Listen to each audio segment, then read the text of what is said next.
Hello everyone. तो कैसे हैं आप सब। आज की इस वीडियो में बात करने वाले हैं जो ट्रम्प है उन्होंने ग्रीनलैंड पर कब्जे को लेकर बयान दिया। इसको लेकर फ्रांस और जर्मनी नाराज हो चुके हैं। आप डिफरेंट आर्टिकल्स में देख सकते हैं जो कि इस चीज को पब्लिश किया गया है कि किस प्रकार से जो ट्रम्प है वो ग्रीनलैंड को खरीदना चाहते हैं, कब्जा करना चाहते हैं।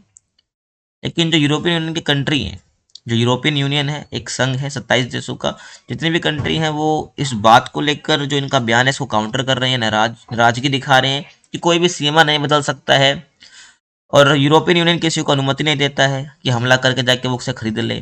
तो ये सब तरह तरह की बातें हैं जो निकल कर आ रही है जिसकी हम बात करने वाले हैं। और हम ग्रीनलैंड की बात भी करेंगे, भाई ग्रीनलैंड की क्या खासियत है।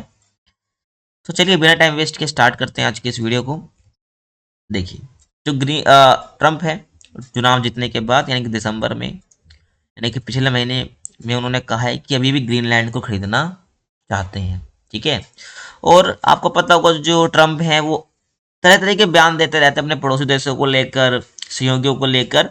और आपको पता भी ब्रिक्स की करेंसी की कुछ बातें चल रही थी, तब भी इन्होंने क्या टैरिफ की बात कर दी थी।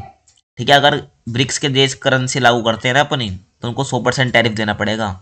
ठीक है। तो इस तरह की बात आपको पता होगा जो ट्रम्प बयान देते रहते हैं। अगर हम ग्रीनलैंड की बात करते हैं तो ग्रीनलैंड पर डेनमार्क का भी कब्जा है, कंट्रोल है, और ट्रम्प इसको खरीदना चाहते हैं। ठीक है। क्या ट्रम्प ऐसे पहले व्यक्ति हैं या पहले राष्ट्रपति हैं अमेरिका के जैसा कर रहे हैं? नहीं, इससे पहले अमेरिका के कई राष्ट्रपति रहे हैं जो कि ग्रीनलैंड पर इच्छा दिखाते हैं इसको खरीदने की। ठीक है। हेनरी ट्रूमैन जो कि 1946 में रहे हैं, वो ग्रीनलैंड को 10 लाख अरब डॉलर के करीब कुछ पैसे हैं उसको खरीदना चाहते थे। ठीक है, 10 करोड़ डॉलर। ठीक है, तो 10 करोड़ डॉलर में खरीदना चाहते थे। तो ये बातें हैं कुछ। ठीक है। तब ग्रीनलैंड की हम बात कर रहे हैं तो ग्रीनलैंड पर डेनमार्क का कंट्रोल है। अगर हम डिस्टेंस की बात करते हैं, देखो अमेरिका इस पे क्या कब्जा करना चाहता है, तो अमेरिका का जो डिस्टेंस है ग्रीनलैंड से वो 5043 किलोमीटर का है। वही डेनमार्क की बात करते हैं तो ये 2920 किलोमीटर का डिस्टेंस है, तो डेनमार्क ज़्यादा पास है। ठीक है। और डेनमार्क जो है ये यूरोपीय यूरोपीय महाद्वीप का एक देश है। ठीक है। और ग्रीनलैंड जो है किसी भी देश से इसकी सीमा साझा नहीं होती है, लेकिन ग्रीनलैंड की खासियत है ये सबसे बड़ा जो है द्वीप है, एक आइलैंड है। ठीक है। और इसकी सबसे लंबी क्या है, सी लाइन है, यानी समुद्री सीमा है। ठीक है। और किसी की भी नहीं है, ध्यान रखना, ऐसा पहला देश है ये। अगर आगे हम बात करते हैं कि जो ट्रम्प है वो क्यों, मतलब कि वो क्यों करना चाहते हैं ग्रीनलैंड पर कंट्रोल, तो उन्होंने इस बयान को लेकर क्या कहा कि ट्रम्प का कहना है कि नेशनल सिक्योरिटी और पूरी दुनिया में आज़ादी के लिए ना अमेरिका का ग्रीनलैंड पर कंट्रोल करना बहुत जरूरी है। ठीक है, ऐसे इन्होंने कहा। और आपको बता दो आपकी जानकारी के लिए कि जो ये ग्रीनलैंड है ये उत्तरी अटलांटिक में एक महासागर है, आपको उत्तरी अटलांटिक महासागर में मौजूद एक आइलैंड है। ठीक है। और यहाँ पर डेनमार्क कंट्रोल है, जो कि अब आप सोचोगे डेनमार्क कंट्रोल है यानी कि यहाँ पर डेनमार्क शासन करता, नहीं। 2009 से यहाँ पर क्या है, और यहाँ पर खुद का स्वशासन है ग्रीनलैंड का। यहाँ पर ग्रीनलैंड का प्रधानमंत्री है, ध्यान रखना। बस कहने की बात है कि डेनमार्क का कंट्रोल यहाँ पर है। ठीक है, जिसका अपना प्रधानमंत्री भी है ग्रीनलैंड का, ध्यान रखना। ठीक है। अब यहाँ पर हम थोड़ी ग्रीनलैंड की बातें कर लेते हैं। तो दुनिया के सबसे बड़े द्वीप है ग्रीनलैंड, जिसका 80% जो एरिया है ये बर्फ से ढका हुआ है। ठीक है, केवल 20% एरिया जो बर्फ से ढका हुआ नहीं है। और यहाँ पर टोटल ना 56,000 लोग ही रहते हैं बस। और यहाँ की डेंसिटी यानी कि 100 किलोमीटर के एरिया में केवल 3 लोग रहते हैं। ठीक है, जो कि यहाँ की पॉपुलेशन डेंसिटी जो है 0.03 है। ठीक है। और इंडिया की बात कर ले इस कंटेक्स्ट में, तो यहाँ तो डेंसिटी बहुत है, 1 किलोमीटर के दायरे में बहुत लोग रहते हैं। ठीक है। और दुनिया में सबसे कम डेंसिटी है ग्रीनलैंड के, ध्यान रखना। अब यहाँ पर मैं बात करूँ तो जो ग्रीनलैंड है इसका जो एरिया है 21 लाख वर्ग किलोमीटर है, से ज़्यादा है। और ग्रीनलैंड दुनिया का सबसे बड़ा आइलैंड बन जाता है इसी एरिया के साथ। ये किसी भी महाद्वीप से जुड़ा हुआ नहीं है। हाँ, डेनमार्क का कंट्रोल जरूर है और यूरोपियन यूनियन का पार्ट है ग्रीनलैंड, ध्यान रखना। और इसका 80% एरिया तो बर्फ से ढका हुआ है। लेकिन ग्लोबल वार्मिंग के कारण क्या हो रहा है, धीरे धीरे ये पिघल रहा है। आपको पता है ग्लोबल वार्मिंग आज के टाइम में बहुत बड़ी समस्या है, जिसके कारण एक ये भी आपको पता है न्यूज़ निकल कर आती है कि भाई जो ग्लोबल वार्मिंग की वजह से जो द्वीपीय देश है, जो आइलैंड वाले कंट्री है, वो क्या डूब सकते हैं, क्योंकि ग्लोबल वार्मिंग बहुत तेजी से बढ़े, टेम्परेचर इंक्रीज हो रहा है जिससे बर्फ पिघल रही है। तो इसके कारण जितना भी 80% एरिया बर्फ का ढका हुआ है, धीरे धीरे बर्फ पिघल रही है। तो काफी ये भी खतरे का संकेत है, सोचने वाली बातें हैं ये। और ग्रीनलैंड की सबसे लंबी समुद्री सीमा वाला देश आपको पता है, जो कि 39,000 किलोमीटर से ज्यादा है। ठीक है, समुद्री सीमा ग्रीनलैंड की। और थोड़ी हिस्ट्री की मैं बात करूं ग्रीनलैंड की, तो 1721 में यानी कि 1721 में ग्रीनलैंड जो है डेनमार्क की कॉलोनी बना था, ठीक है। और 1979 तक डेनमार्क का शासन रहा है। 2009 से यहाँ पर क्या स्वशासन लागू हुआ है, ठीक है। मैं आपको बताया 1979 तक डेनमार्क का शासन रहा है, नहीं डेनमार्क खुद यहाँ पर शासन कर रहा था, लेकिन 1979 तक और 2009 से, ठीक है, 2009 से यहाँ पर स्वशासन लागू हुआ है, यानी कि जो ग्रीनलैंड है वो खुद शासन कर रहा है, ठीक है।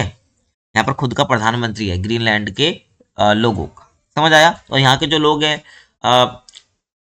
शिकार और मछली पकड़ते हैं, जिससे अपनी वो जीविका चलाते हैं, ठीक है, आपको पता होना चाहिए। और यहाँ पर क्या है ना कि जो कुछ दुर्लभ भंडार है खनिजों के, ठीक है, मिनरल्स के, जैसे कि यूरेनियम है, टर्बियम है, डिस्प्रोसियम है, तो इस प्रकार के कुछ यहाँ पर खनिज हैं जो कि क्या इलेक्ट्रॉनिक या इलेक्ट्रिक व्हीकल में यूज होते हैं, ठीक है। तो ये कुछ बातें थी ग्रीनलैंड के बारे में। अब हम ये बात करते हैं फ्रांस, जर्मनी, ठीक है, डेनमार्क, खुद ग्रीनलैंड क्या कहता है, जो ट्रंप ने बयान दिया है ग्रीनलैंड पर कब्जे को लेकर, खरीदने को लेकर। देखिए,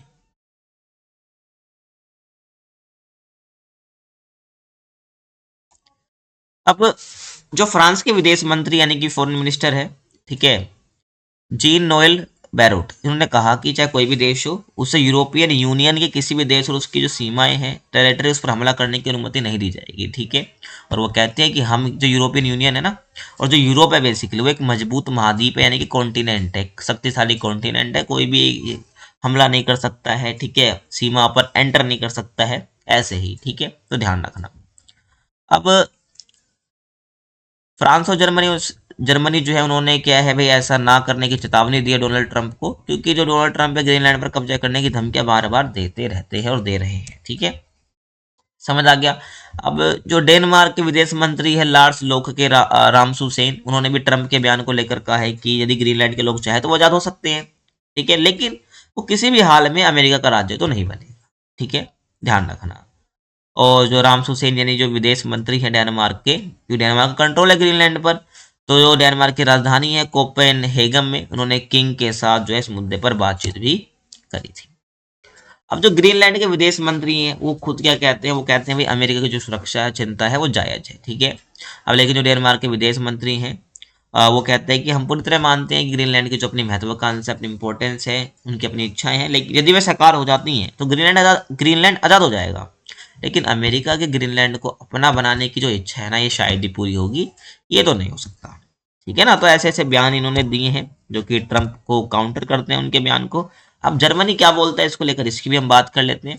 तो जर्मनी कहता है कि कोई जबरदस्ती सेवा को तो बदल नहीं सकता, ठीक है। अब जर्मन सरकार के जो प्रवक्ता है स्टीफन हेबस्ट्रेट, उन्होंने ट्रंप के बयान को लेकर ये कहा है कि भाई ये हमेशा की तरह यहाँ भी पुराना सिद्धांत लागू होता है ग्रीनलैंड पर, ठीक है, कि सीमाओं को ना तो कोई जबरदस्ती खत्म कर सकता है और ना ही इसे बदल सकता है, ठीक है। सही बात है, ये जो सीमाओं की अखंडता है कोई बदल थोड़ी सकता है, ना ही खत्म कर सकता है, ये पुराना सिद्धांत यहाँ भी लागू होगा, ऐसा इन्होंने कहा।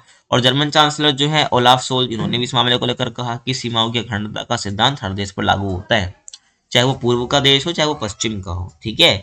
और ध्यान रखना, और सोल्ज ने इसको लेकर जो यूरोपियन यूनियन है नी ईयू जो है, इसके कई नेताओं से इस मुद्दे पर चर्चा भी की है, ठीक है। तो ये कुछ बातें हैं जो आपको पता होनी चाहिए कि चल क्या रहा है देश में ग्रीनलैंड को लेकर। तो ग्रीनलैंड का जो टॉपिक है काफ़ी अभी चर्चा में है, तो मैंने सोचा वीडियो बना देता हूँ तो आपकी जानकारी बढ़ेगी। आप किस और विषय पर वीडियो देखना चाहते हैं तो आप कमेंट कर सकते हैं, बाकी चैनल को सब्सक्राइब कर सकते हैं। बाकी मिलते हैं आपसे अगले वीडियो में, तब तक के लिए कीप वॉचिंग।